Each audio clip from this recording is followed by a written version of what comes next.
И какво става, хора? Аз съм Мишо.bg и днес ще ви покажа геймърският монитор на AOC 24G4X. Но преди да започнем, не забравяйте да се абонирате за канала и да оставите един мощен лайк на това видео. Нека да започваме.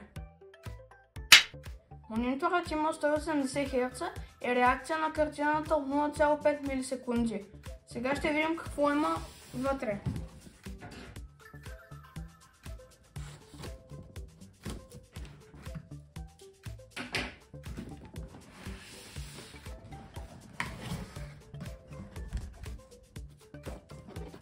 Това е HDMI кабелът, DisplayPort кабелът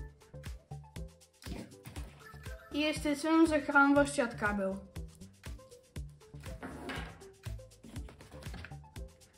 Това е книжка с инструкциите на мониторът и характеристиките.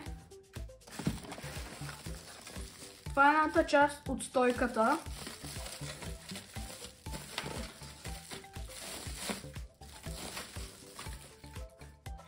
Ето я, да я видите.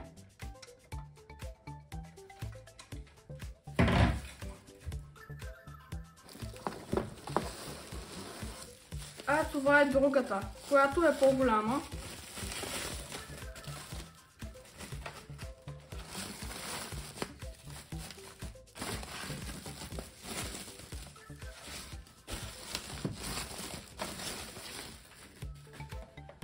Ето я. Ето тук се закрепя самият монитор.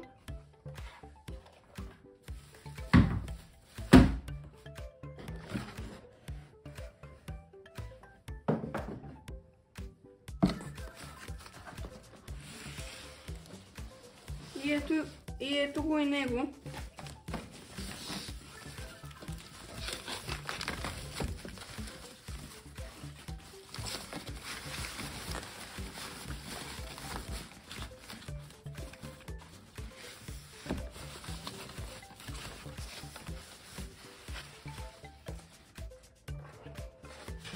Ето го. Тук отдолу са копчетата за захранване. Ето ги.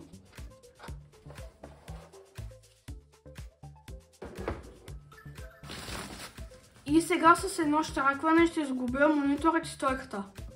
Ето го мониторът сгубен с стойката. Специфичното на този модел е, че може да се регулира на каквато посока искате. Може нагоре и надолу.